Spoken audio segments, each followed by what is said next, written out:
Bienvenue sur mon podcast Au cœur des possibles.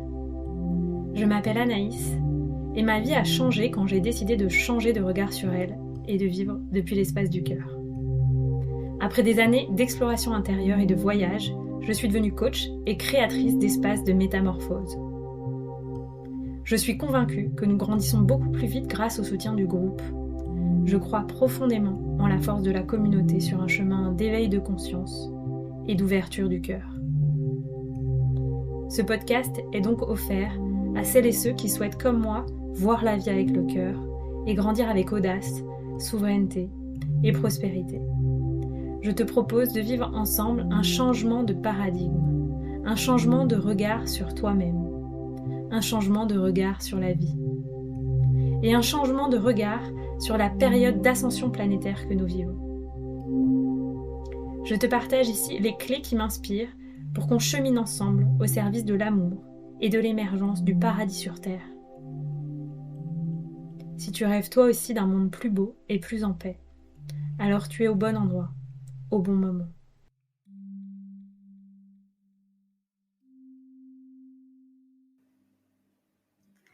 Bonjour et bienvenue dans ce nouvel épisode du podcast Au cœur des possibles. C'est un épisode où j'ai choisi de vous partager les intentions que j'ai calibrées pour moi pour cette année 2023. Il est dans la continuité de l'épisode précédent sur le bilan de mon année 2022. Un bilan en toute vulnérabilité où je vous partage les réussites, les échecs, les traversées, les deuils, les déclics et tout ce qui a pu changer pendant cette année 2022 qui a été à la fois douce et très intense pour moi et je crois pour beaucoup d'entre vous. Donc c'est parti pour cet épisode sur mes intentions. En fait, j'ai eu envie de vous le partager parce que, pour moi, c'est important de vous le partager pour que vous puissiez voir là où j'ai envie d'aller et peut-être que ça puisse vous inspirer. Et puis parce que j'ai vraiment cette conscience de la communauté. Et donc, ça vous donnera peut-être aussi l'envie de cheminer avec moi dans cette même direction en vous positionnant, bien sûr, avec esprit critique, avec souveraineté. C'est une simple posture que je vous partage. C'est pas du tout pour que vous fassiez la même chose. Le plus important, c'est que vous soyez dans votre vérité, dans votre vibration. Voilà.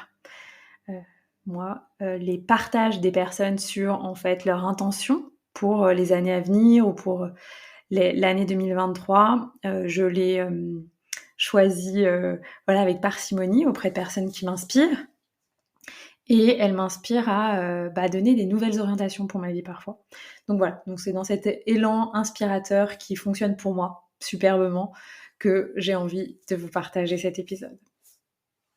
Donc mon intention principale, mon mantra pour 2023, je l'ai partagé à l'épisode de Kunda Magie pour l'année 2023. Qui est encore disponible d'ailleurs si vous souhaitez le suivre en replay. C'est un atelier où j'ai donné toutes les énergies de l'année 2023 d'après mon ressenti et d'après les énergies de l'astrologie, du human design, etc.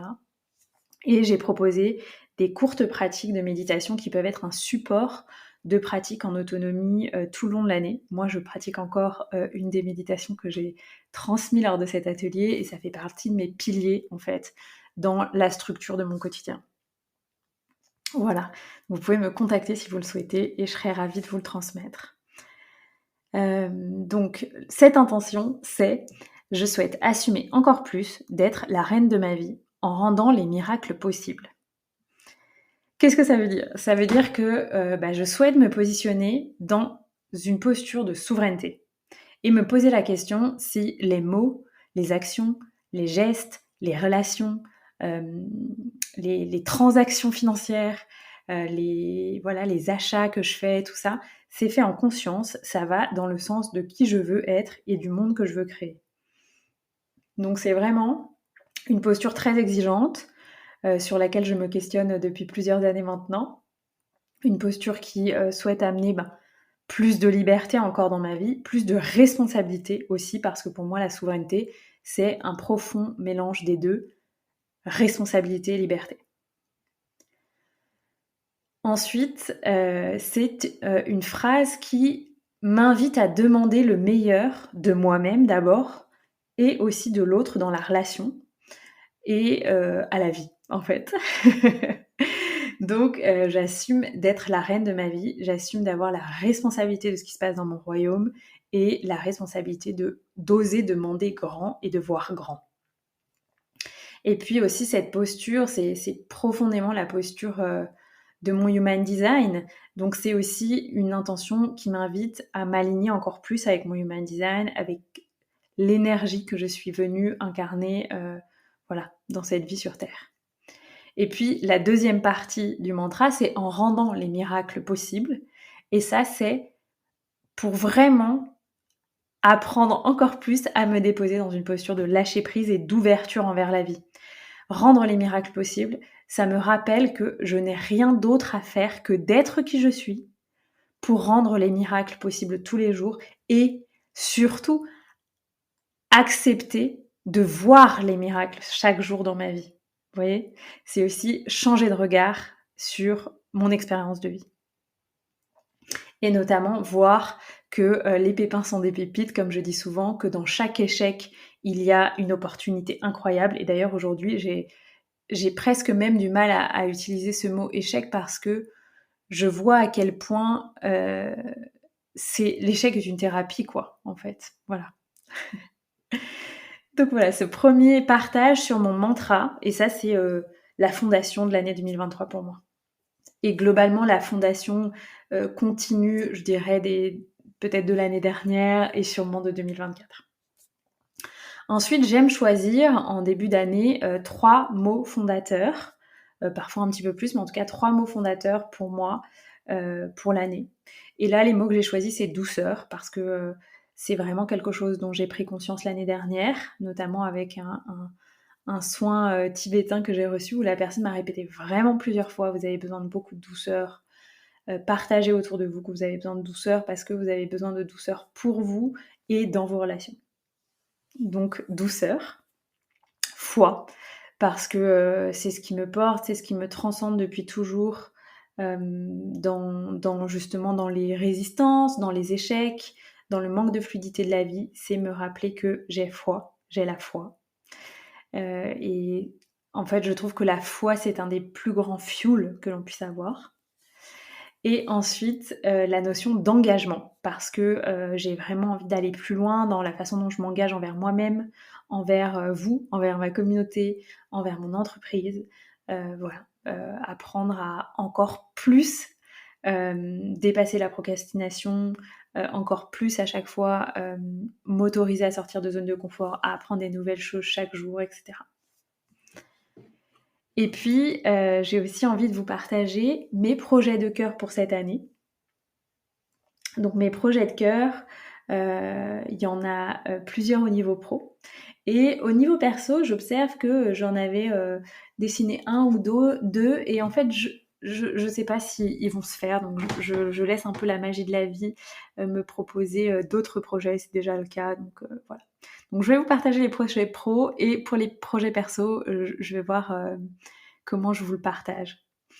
Donc les projets de cœur au niveau pro, eh bien c'est déjà d'avoir donné naissance au programme pour entrepreneurs qui naissait en moi depuis plusieurs mois, si ce n'est années, et que là je sens vraiment mûr à partager. Donc ce sera à travers The Shamanic Business Academy qui commencera mi-avril et dont le groupe commence déjà à se constituer. Donc j'en suis ravie, avec des personnes qui me font une immense confiance, et ça me touche beaucoup. Ensuite, j'ai un autre projet de cœur, j'aimerais écrire un livre. Donc j'ai déjà écrit à quelques maisons d'édition, je les relance, certaines m'ont déjà répondu, d'autres j'attends leur réponse. Et ensuite, la question qui se posera, c'est est-ce que je me fais accompagner plus individuellement sur ce projet, avec quelqu'un qui pourrait soutenir ma démarche auprès des maisons d'édition, ou aussi est-ce que je choisis de m'auto-éditer. Voilà. Si c'est des discussions d'ailleurs qui vous intéressent, des projets que vous avez, avec joie d'en partager les problématiques ensemble. L'autre projet, c'est bien sûr de renforcer mes activités d'Othéra. En 2021 et 2022, le projet de lieu que j'ai créé dans le Sud-Ouest m'a pris beaucoup, beaucoup de temps, et donc je n'ai pas pu autant me consacrer à d'Othéra que ce que je souhaitais, et notamment à mes équipes, aux personnes avec qui je co-construis cette aventure. Donc renforcer mes activités d'Othéra avec notamment pour but de renforcer en fait les revenus passifs qui en sont générés, et puis aussi vraiment de partager en fait l'incroyabilité de ces produits, parce que chaque année, je réalise à quel point ils sont d'une qualité incroyable et à quel point j'ai plus jamais à aller chercher ailleurs que chez doTERRA, à tel point la qualité est inouïe, que ce soit pour les huiles essentielles ou surtout pour les compléments alimentaires. Donc voilà, plus ça va, plus je suis fan et je tombe en fait chaque jour plus en amour pour ces produits et pour les personnes de mon équipe. Donc je me sens très chanceuse et j'ai décidé du coup cette année d'aller à la convention. J'avais prévu d'y aller en 2020 et puis c'est passé ce qui s'est passé. Et donc j'ai décidé d'aller à la convention doTERRA qui aura lieu dans le courant du mois de mai au Portugal. Et puis l'autre projet de cœur, c'est de continuer bien sûr à transmettre les retraites qui sont des espaces que j'adore particulièrement. Pour l'instant, j'ai choisi d'en proposer 2 en solo. J'ai envie d'expérimenter le format en solo pour vraiment vous transmettre ma patte, ma vision de l'accompagnement avec du coaching thérapeutique, du yoga, etc. Je suis en train de réfléchir aussi à proposer une retraite de coaching amoureux. Donc si vous êtes intéressé, je mettrai un formulaire de liste d'intérêts dans les notes de l'épisode et vous pourrez vous inscrire. En fonction de ça, je vais réserver un lieu ou confirmer la réservation d'un lieu et je vous tiendrai au courant du coup avec un tarif préférentiel pour les personnes qui sont inscrites. Voilà, ça c'est en gros les projets de cœur au plan professionnel. Il y a plein d'autres choses qui ont envie de naître en moi, donc qui sont aussi présentes, mais qui sont pas les grands piliers de l'année. Donc auxquels je laisse plus la vie faire de la place au moment juste. Voilà, c'est comme ça en tout cas que je fonctionne. Je définis une partie des choses et puis je fais de l'espace pour le reste. Voilà, et sinon au plan personnel, donc je vous disais que j'avais des projets de cœur, j'avais notamment des projets d'expérience initiatique pour moi, à travers le voyage, plus ou moins proche ou plus ou moins lointain. Je sens que peut-être finalement ces voyages se feront début 2024 ou à un autre moment de l'année, mais probablement pas dans les 6 mois qui viennent de ce que je ressens. Ce que je vois, c'est aussi qu'à la place, il y a d'autres expériences qui vont arriver, des expériences en groupe avec des personnes qui m'inspirent, une retraite notamment de chamanisme dans la nature et aussi la création d'un projet avec un ami de mini-festival de bien-être. Donc ça, du coup, voilà, la vie m'invite peut-être à renoncer à des expériences initiatiques que j'avais envie de vivre seule pour vivre des expériences en groupe et sûrement rencontrer des personnes qui vont aussi compter, je pense, dans mon futur. Voilà, et du coup, au niveau de cet aspect plus personnel, j'avais aussi envie de vous partager ce que moi j'ai envie d'approfondir dans ma vie cette année. Et j'ai défini 3 axes qui sont de renforcer ma connexion à mon intuition, à ma sagesse intuitive en fait, à mon autorité en human design qui pour moi est le splénique, donc qui est une autorité très subtile. Donc renforcer cette connexion à la part de moi qui sait, pour calmer le mental, revenir dans le corps et vraiment me souvenir que je sais en fait et que j'ai pas besoin de me laisser attraper par les pièges du mental. Donc renforcer mes capacités intuitives, médiumniques, à travers des exercices, à travers de la pratique, à travers le contact avec la nature. Et ce que j'ai par rapport à ça, j'ai longtemps hésité en fait à pourquoi pas faire des formations pour développer ses capacités, etc. Parce qu'il y en a plein qui existent. En réalité, je crois qu'avec le Kundalini Yoga, la transcognitive, le lien à la nature, j'ai déjà beaucoup d'outils en fait. Et il n'y a plus qu'à pratiquer, renforcer ma pratique, renforcer ma capacité à être dans la justesse pour moi et éventuellement pour mes clients. Voilà. Ensuite, la deuxième envie que j'ai cette année, c'est d'ouvrir encore plus mon cœur à l'amour, notamment dans ma vie relationnelle, dans ma vie de couple, pour accueillir des nouvelles personnes dans ma vie et vraiment, voilà, j'ai été dans toute une période en fait jusqu'en 2021 en fait où j'avais inconsciemment une certaine peur de la proximité émotionnelle avec les gens ou une proximité trop fusionnelle en tout cas. de par mon histoire. Et donc non pas que c'est ça que je recherche, mais j'observe à quel point je suis sur un chemin d'ouverture sécurisé de mon cœur à la vie et à l'amour, et d'assumer que l'amour est sécurisant pour moi. Et donc c'est dans ce sens-là que je cherche encore à m'ouvrir encore plus à l'amour dans ma vie relationnelle, pour aller plus en profondeur en fait, et dans plus d'intimité dans mes relations. C'est vraiment, et je dirais même plus de vérité. C'est vraiment mon axe, un axe très fort. Et puis j'ai aussi envie de renforcer en fait la compréhension de ma relation à l'argent. C'est quelque chose sur lequel je me suis beaucoup questionnée en 2022, où j'ai voulu, et 2021 aussi, on va dire fin 2021, jusqu'à l'été 2022, où voilà, j'ai suivi plusieurs formations, je me suis questionnée, j'ai fait plein d'exercices sur ce sujet pour transmuter et devenir un meilleur contenant pour l'argent, parce que pour moi ça fait vraiment partie de notre capacité à nous sentir souverains et libres. C'est pas indispensable, pour autant, pour se sentir libre et souverain, je veux dire. Pour autant, pour moi, il y a, comme je pense au plan collectif, quelque chose à profondément guérir au niveau de la relation à l'argent. Et donc voilà, pour guérir le collectif, j'assume ma part de responsabilité et j'ai souhaité le faire. Et je vois que ça bouge beaucoup, beaucoup de choses, notamment cette année, où je sens que je deviens vraiment un meilleur contenant pour l'argent. Avec toute l'année dernière, en fait, j'ai mis en place un système de suivi financier au sein de mon entreprise et aussi dans ma vie personnelle. C'est quelque chose que je faisais quand j'étais avocate, et pas parce que je devais tenir une compta en fait, hein. Et c'est quelque chose où j'ai eu un peu de réticence, que j'ai un peu eu de réticence à faire dans mon entreprise. J'ai mis ça en place, je me souviens, dans mon entreprise, comme début 2021, quelque chose comme ça. Et là, j'ai vraiment passé un cran. Je connais à l'euro près enfin voilà, j'ai un fichier très très précis qui me permet de suivre, d'avoir aussi une anticipation de ce qui arrive. Donc voilà, merveilleux, et ça fera partie des outils que je vous partagerai dans The Shamanic Business Academy. Et puis enfin, j'avais envie de vous partager mes résolutions. Alors voilà, il y a des gens qui sont fâchés contre les résolutions, je comprends. Pour moi, ça me donne juste une guidance, et plus qu'une résolution, c'est les promesses que je me fais envers moi-même sur des longues périodes. À une époque, c'était faire du yoga 1 heure par jour. Maintenant, c'est plus 1 heure de marche dans la nature et ma méditation de Kundalini Yoga. Voilà, donc je varie les choses en fonction de mes besoins de vie, de qui je deviens.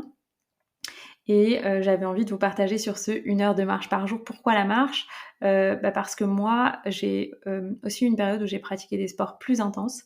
Et c'était un moment où j'avais beaucoup de stress dans ma vie, où je me sous-alimentais. Et donc, mon système hormonal, j'ai bien vu à quel point il était fragilisé par du sport à haute intensité. Donc, je dis pas qu'il faut pas en faire. Personnellement, je sais qu'il vaut mieux en faire en première partie de cycle. Donc, si j'ai une pratique, par exemple à la maison en hiver, plutôt de la corde à sauter, et bien voilà, je fais en sorte de la caser plutôt en première partie de cycle, parce que dans la deuxième partie, il y a vraiment, vraiment besoin de ne pas activer les surrénales avec des sports de haute intensité chez la femme. Chez l'homme, c'est complètement différent, donc, et c'est pas une expérience que j'ai dans mon corps, donc je ne me prononcerai pas. Et puis aussi 1 heure de marche par jour, parce qu'ici, je peux être en profond contact avec la nature, je peux être en présence. Et depuis plusieurs semaines maintenant, je vais dans la nature sans téléphone, pour vraiment, vraiment être à l'écoute de qui je suis. Et c'est un espace où j'ai plein de prises de conscience, d'idées. Et donc voilà, c'est vraiment une habitude qui a changé ma vie, qui me fait énormément de bien.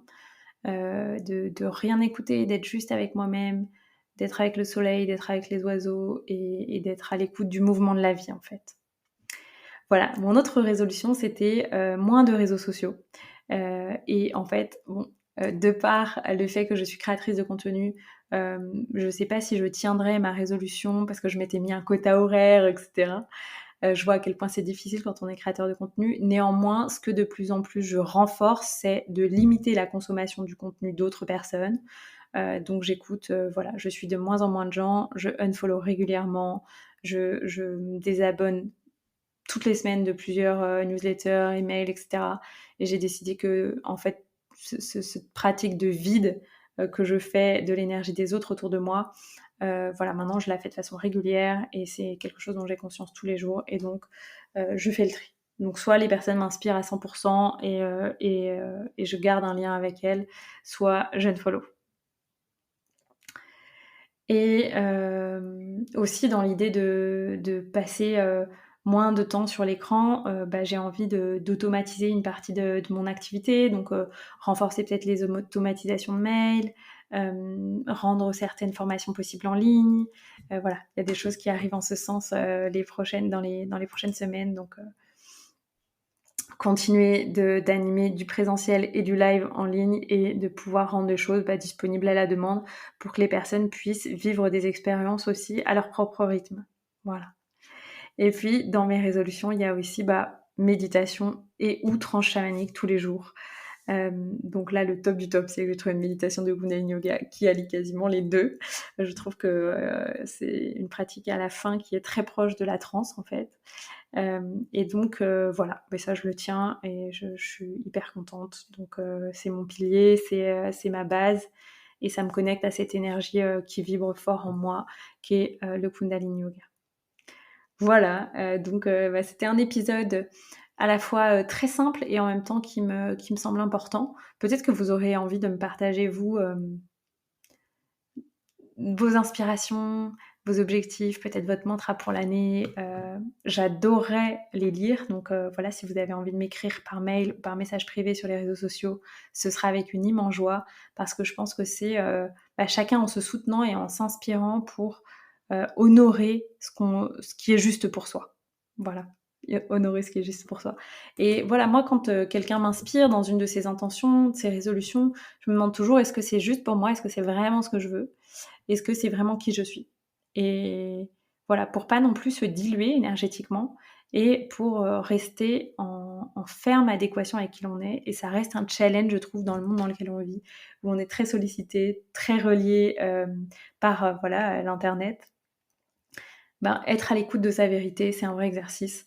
Donc voilà, je vous partage cet épisode pour peut-être vous inspirer, vous guider, et en même temps, je vous invite à être simplement à l'écoute profonde de votre vérité. Je vous remercie pour votre écoute et je vous dis à très bientôt pour un prochain épisode.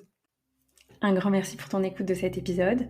Comme d'habitude, je t'invite à le partager autour de toi, à noter l'épisode sur ta plateforme de podcast et surtout à laisser un commentaire parce que c'est ça qui m'aide à ce que le podcast soit le plus visible et le mieux référencé.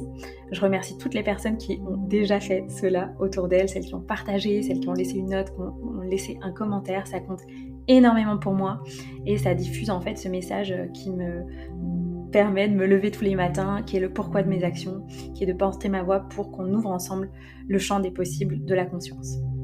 Et puis, si tu es intéressé par une des opportunités dont je parle dans ce podcast, si tu souhaites rejoindre The Shamanic Business Academy, je t'invite à remplir le formulaire dans les notes de l'épisode. Et si tu es intéressé par l'opportunité professionnelle d'Otera, on recrute actuellement des personnes dans notre équipe pour partager notre amour de la santé au naturel. Et donc, tu peux aussi remplir un formulaire pour qu'on échange sur cette opportunité.